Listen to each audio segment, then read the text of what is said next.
Hi, ഞാൻ നിമിഷ. എല്ലാവർക്കും രാധേഷ് മ്യൂറലിലേക്ക് സ്വാഗതം. ഇന്ന് നമ്മൾ പാരറ്റിനെ എങ്ങനെ വരയ്ക്കാമെന്ന് നോക്കാം. അതിന് വേണ്ടിയിട്ട് ഞാൻ ഗ്രിഡ് ലൈൻ ഇട്ടിട്ടുണ്ട് 4 സെൻറ്റിമീറ്ററിൻ്റെ.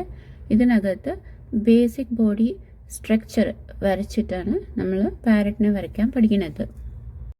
പാരറ്റിൻ്റെ ബേസിക് സ്ട്രക്ചർ ഒരു സർക്കിളും 2 ഓവൽ ഷേപ്പുമാണ്. അതിനെ ജോയിൻ ചെയ്തിട്ടാണ് നമ്മൾ പാരറ്റാക്കി മാറ്റാൻ പോണത്. പാരറ്റിൻ്റെ ബേസിക് സ്ട്രക്ചർ എന്ന് പറയുന്നത് സർക്കിളും 2 ഓവൽ ഷേപ്പുമാണ്.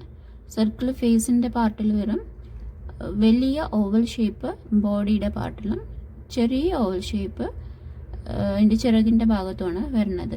ഇനി നമ്മൾ ഇതിനെ കണക്ട് ചെയ്തിട്ട് വേണം പാരറ്റാക്കിയിട്ട് മാറ്റാൻ. ഇപ്പോൾ നമ്മൾ വരയ്ക്കാൻ പോകുമ്പോൾ ഏതൊരു ചിത്രമായാലും അതിൻ്റെ ബേസിക് സ്ട്രക്ചർ മനസ്സിലാക്കി കഴിഞ്ഞ് കഴിഞ്ഞാൽ വരയ്ക്കാൻ എളുപ്പമാണ്. അതുപോലെ പക്ഷികളും മൃഗങ്ങളും ഒക്കെ basic shape circle, oval, triangle അങ്ങനെ ഓരോ ഷേപ്പായിട്ട് നമ്മൾ മനസ്സിലാക്കി കഴിഞ്ഞ് കഴിഞ്ഞാൽ അത് കണക്ട് ചെയ്തിട്ട് വരയ്ക്കാൻ കുറച്ചും കൂടി എളുപ്പമായിരിക്കും. കേരള മ്യൂറൽ പെയിൻറ്റിങ് ശ്രദ്ധിച്ചാൽ മനസ്സിലാവും, ദേവന്മാരും ദേവതകളും ആയിരിക്കും അതിലധികം ഉണ്ടാവുക. അതുപോലെ തന്നെ അവരുടെ വാഹനങ്ങളും ഉണ്ടാവും, പക്ഷികൾ, മൃഗങ്ങൾ. അപ്പോൾ വരയ്ക്കാൻ പഠിക്കുമ്പോൾ ആദ്യം നമ്മളെ പഠിപ്പിക്കുക ഇതുപോലെ പക്ഷികളെയും മൃഗങ്ങളെയും ബേസിക് ഡിസൈന് ഇതൊക്കെ വരച്ചിട്ടാണ് നമ്മൾ പ്രാക്ടീസ് ചെയ്യുക. അതിന് ശേഷമാണ് നമ്മൾ വന്നിട്ട് വലിയ വലിയ പെയിൻറ്റിംഗ് ഒക്കെ വരയ്ക്കാൻ തുടങ്ങുക.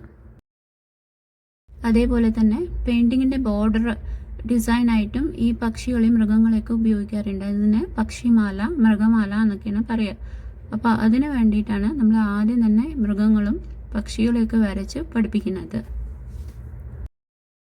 അപ്പോൾ എല്ലാവരും ഇതുപോലെ ഒരു പാരറ്റിനെ വരച്ച് പ്രാക്ടീസ് ചെയ്യാം. അടുത്ത വീഡിയോയിൽ പാരറ്റിനെ വരച്ച് എങ്ങനെ നമ്മൾ പെയിൻറ്റ് ചെയ്യാമെന്ന് പഠിക്കാം. Thank you for watching.